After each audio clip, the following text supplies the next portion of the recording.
Hello, this is a group of Maxenius. Today we will speak of command and control in the game Wars of Napoleon.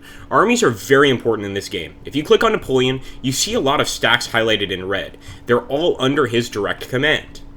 Now, if we look over here to get more details, move the mouse over the golden star. You get a list of different corps. You can also check the silver diamonds here. They're all a corps. Even better, clicking on a diamond will jump you to a corps. Here, Mortier. Being part of an army is extremely beneficial. Each general provides command points, but each unit needs command points. Here, Mortier's unit need 12 command points, but Mortier provides 25, so we're good. If not, we would fight with reduced efficiency.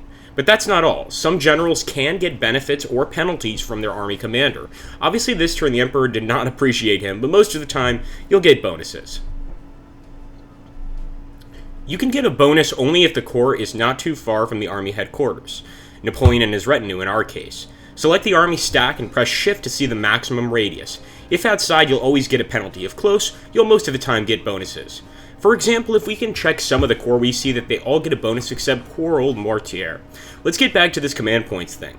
As I said before, being part of an army is the way to fight efficiently. But let's be specific. In addition to bonus given by the army commander, if you're part of a chain of command, meaning you're a corps and there's an army commander above you, you can get more command points. Let's take an example by creating a new stack, which won't be a corps, so will be outside the chain of command.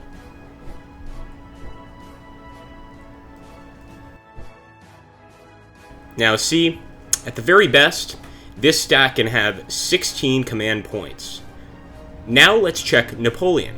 He's a genius, but as he is also part of the chain of command, he gets much more points. In our case, 23. More command points means being able to move and group more units with powerful stacks. Then there are middle case scenario. Jerome is not a good general, but he is part of the chain of command, so gets a decent command points value.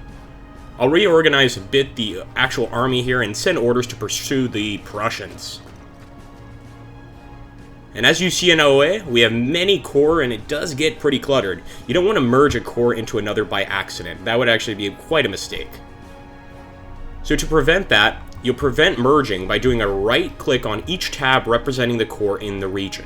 See, I take Ney and drop him onto another stack, and he is not merged by the accident.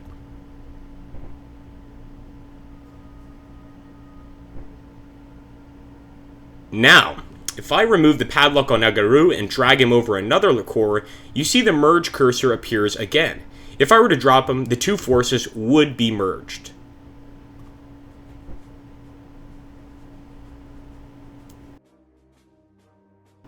You can also rename forces by doing a Alt-left click on its tab. There is a limitation though, you can't rename armies.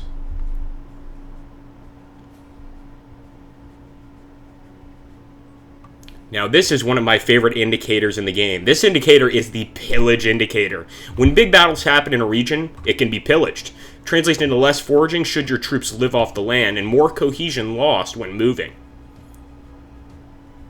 I'm now going to go ahead and actually order the rapid advance of French troops, but we won't spend too much time on that, and I advise you play this scenario by yourself after this video and see if you can do better than me. Also, beware the mighty Russian bear.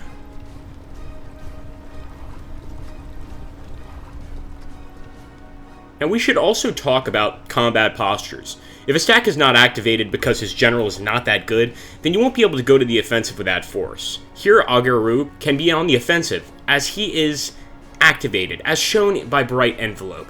He can also be on the defensive, the blue icon, if I choose to make it so. The line below is for the rule of engagement icons. The leftmost icon is telling your force to retreat as soon as combat happens, whereas the rightmost will tell them to fight to the last man, unless they are routed by the enemy, that is. Currently, all generals commanding a corps are activated, their envelope is bright, they have received orders, and can be on the offensive, meaning they can trigger battles if they decide to. The only one who is not activated is Mortier. This might explain why the Emperor did not provide sound advice to him. As you can see, I can't switch to the offensive posture in orange or the assault posture in red. He's not activated. He can't trigger battles on his own. This would be a good time to also talk about sieges. Here the icon indicates there is no breach in the city, so the defenders would get full bonuses. Luckily for us, there is no fort, so the bonus are still limited. In theory, and with some good troops, you can assault an actual unbreached city. And now finally we move over here. And of course, Davout is activated. So we can assault if we want. But our main goal is to take Magdeburg with him. This city will be much tougher to take because there is a level 2 fort. Without at least 2 breaches, our soldiers will find this assault very difficult, if not outright impossible.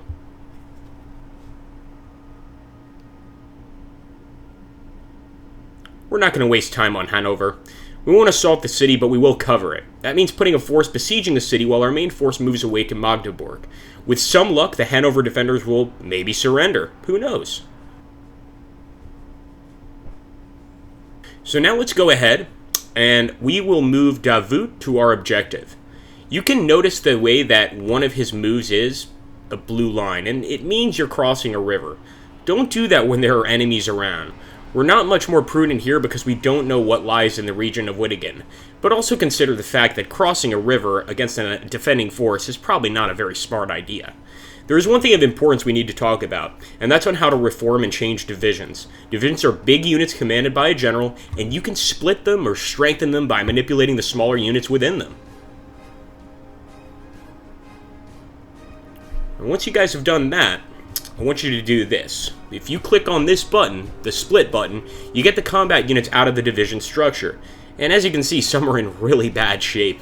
Notice that the division commander is in golden, and this means he can form up a division with many combat units grouped together into one giant division. This is not necessarily a great thing, but it really depends on the situation. We're going to now add all our units back into a single division led by Lefebvre. You can multi-select units by doing a control click on each one, including the general, and voila, you get a division. But the units within are still the same badly mauled regiments.